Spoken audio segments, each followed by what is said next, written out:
I am live. Great. Chag Sameach, Moadin Simcha, Chagim Ezvanim L'Sason. You're thinking, what Chag are we talking about? It's called Isru Chag. We don't just immediately jump out of a Yom Tov. We slowly, gradually come out of a Yom Tov. And in fact, for the next about 42 days, 41 days, we're working our way to another Yom Tov, another holiday, and that is Shavuot. Every day we say, we count. And as we're counting, every single day, we say one verse at the end, that may God please give us back that Bet HaMikdash. Every synagogue that we have, every single place of prayer that we have, is a spark of that Bet HaMikdash. May we have the merit to go and to pray again in our synagogues. I want everyone to know one thing. People observed a lot in this past 8 days. They came out with an article. They said, out of 10 kids, how many of these 10 kids loved the fact that they were home? They found out that 9 out of 10 kids, 9 out of 10 kids, they were excited and happy that they are home for the last month or 2 months. Why are they excited? You want to know why? It's because they've never in their life got so much attention as they did now. This Passover, in the last 8 days, I don't think there's one kid that got this much attention as they used to. If they went on a Passover program, you know what takes care of them? The program, not the parents. When you're even at home, when you have about 30 or 40 or 50 guests, as beautiful as it is, and you show and you open up your hands and you show what it means to take care of guests, where are the kids? Where are the kids? Where's the attention? The attention now is on the children. And if you don't have children, the attention is now on yourself. And I want you to know something. A lot of people think, now that we are separate, now that we're socially distanced, and Bezrat Hashem, may everything open up quickly, healthily, without any difficulties.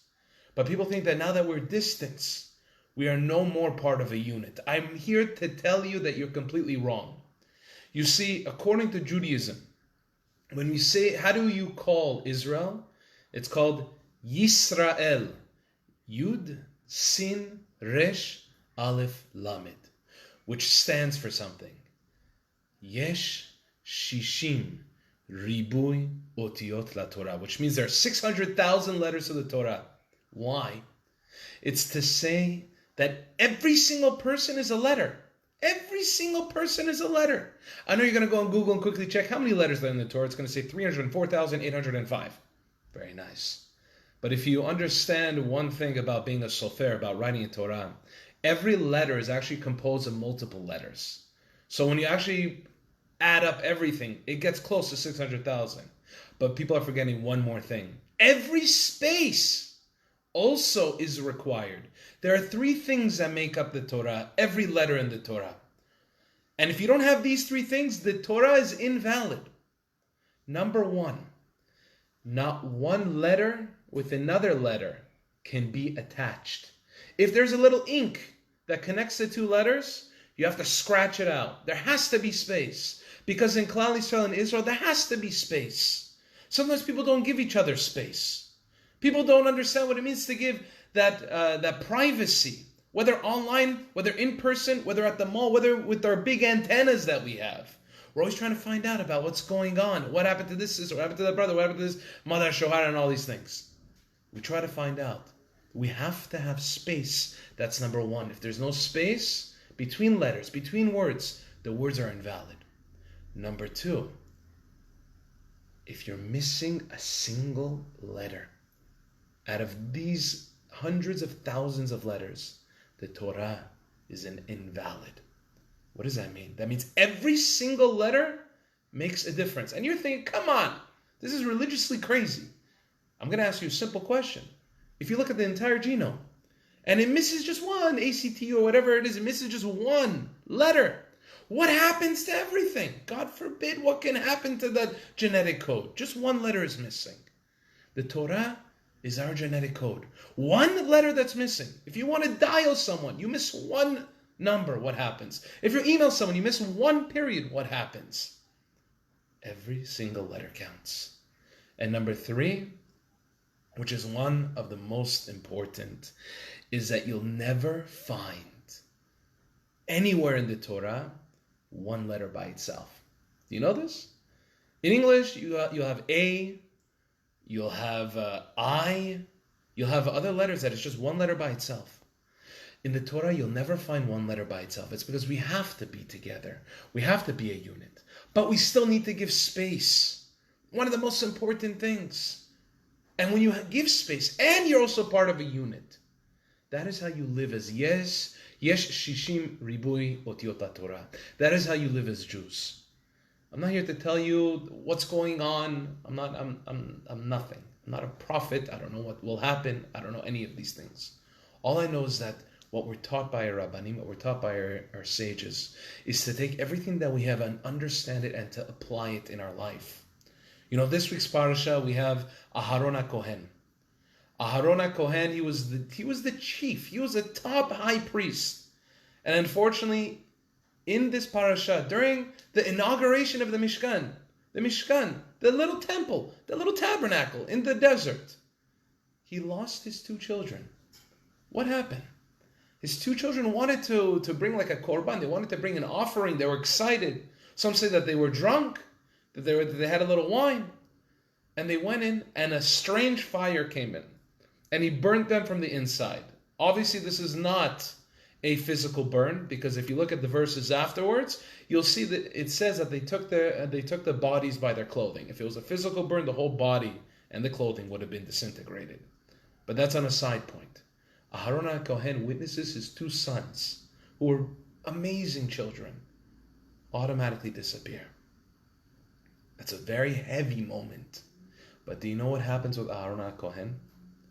He realizes at this moment, and it says in the Torah that he was quiet, he was silent. Because at this moment he understood the tremendous amount of responsibility that he had for everyone in klal Yisrael. This is something that's superhuman.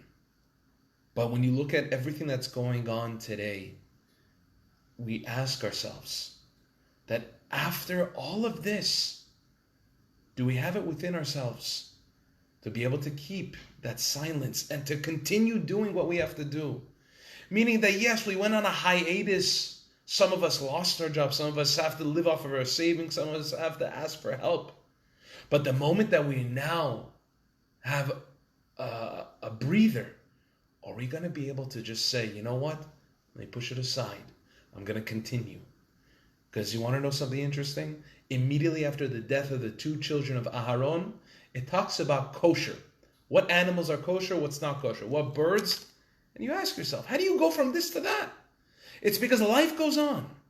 Life continues. That even though in the most difficulty and in the midst of pain and suffering, life will always continue. And when you realize this, that how important you are, that you're a letter that makes up all of us, that without you, all of us are null and void, you'll realize how important life is.